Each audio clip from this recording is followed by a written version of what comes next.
84 महादेव की यात्रा का अगला पड़ाव है जटेश्वर महादेव, जो कि 28वें स्थान के महादेव हैं। इनकी कहानी धनवा नाम के एक राजा से जुड़ी है, जो वन में रहा करते थे। कर चरण कृतं वाकायजं कर्मजं वा। 84 महादेव में जटेश्वर महादेव का विशेष उल्लेख इस दृष्टि से भी है कि जटेश्वर महादेव की पूजन की मान्यता साधु संन्यासियों में विशेष तौर पर पाई जाती है।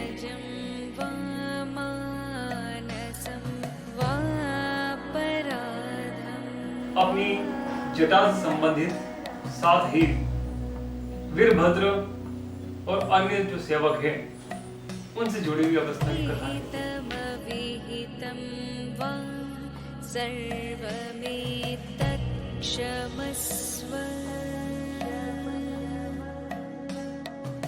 राजा धनवा एक दिन शिकार पर गए। शिकार पर जाते ही उन्होंने मृगशिरा पहने 5 पुत्रों की हत्या कर दी। वह 5 पुत्र ब्राह्मण के थे।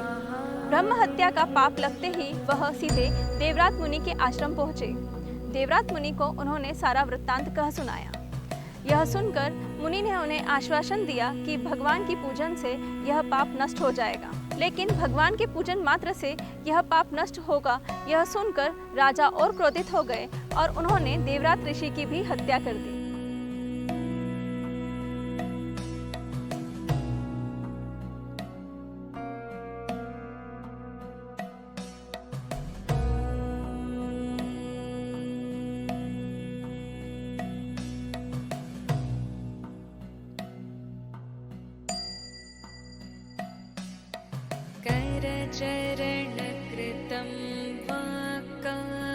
जटेश्वर महादेव साधना की दृष्टि से, समाधि की दृष्टि से इनकी पूजन की परंपरा है।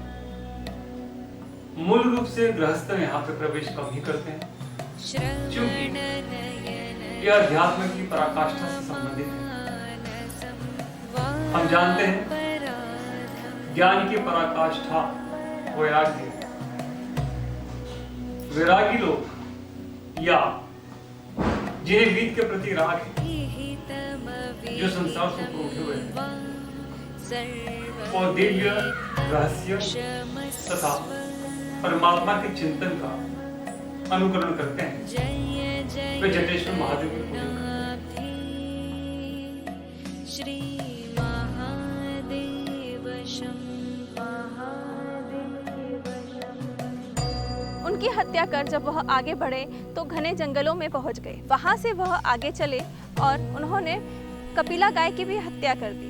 कपिला गाय की हत्या करने के बाद वह निरंतर हत्याएं करते हुए घने जंगल में पहुंच गए। घने जंगल में पहुंचकर उन्होंने एक आसन पे शरण ले ली और बैठ गए।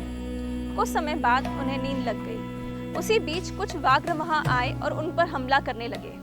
इसी बीच एक देवी उनके शरीर में से प्रकट हुई और उन व्याघ्र की हत्या कर वहां से चली गई, जिससे उन्हें लगा कि कुछ न कुछ मुझसे गलत हुआ है और इसलिए वो वहां से प्रस्थान कर गए। कर चरण कृतं वाकायजं कर्मजं वा।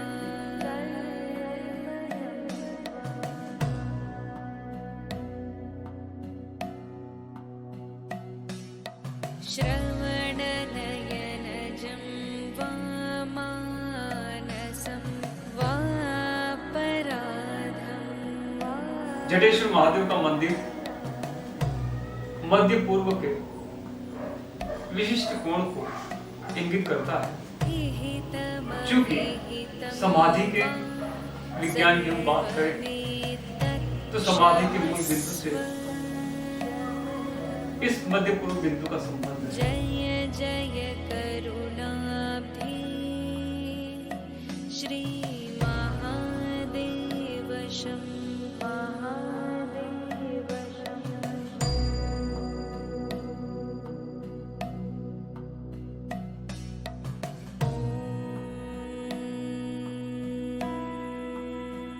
वाम ऋषि मुनि के आश्रम में पहुंचकर उन्होंने सारा वृत्तांत कह सुनाया।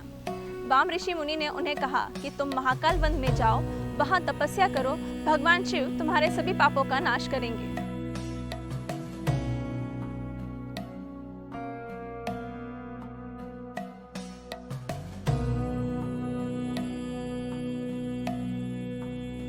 मान्यता है षड चक्र कुंडली भेदन की वह प्रक्रिया जो मध्य पूर्व बिंदु को इंगित करती है। हालांकि इस विषय पर अलग अलग ग्रंथकारों ने अपने विचार प्रस्तुत किए हैं, किंतु अघोर पंथ की हम बात करें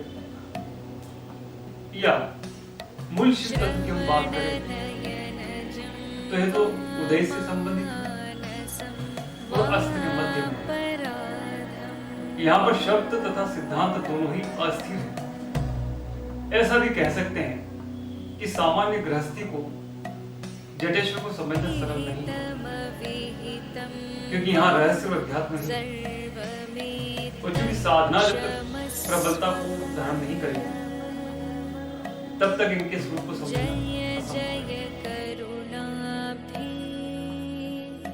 श्री महादेव शंभो महादेव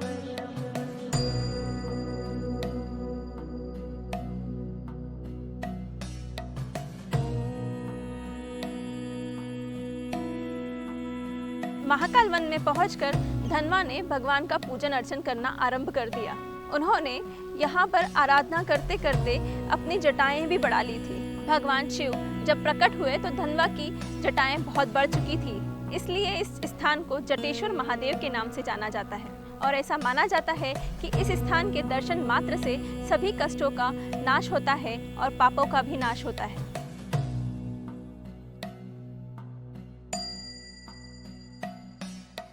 कर चरण कृतं वाक्कायजं कर्मजं वा।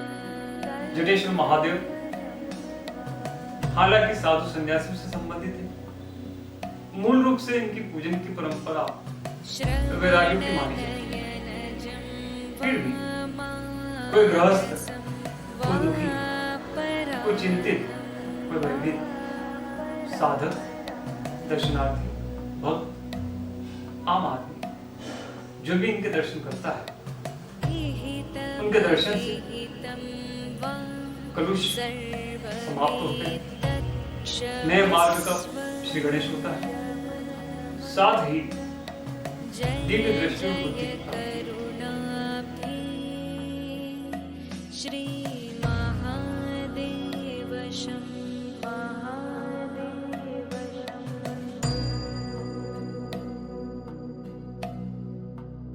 हमारी यात्रा का अगला पड़ाव है रामेश्वर महादेव, जो कि 29वें स्थान के महादेव हैं। जय महाकाल।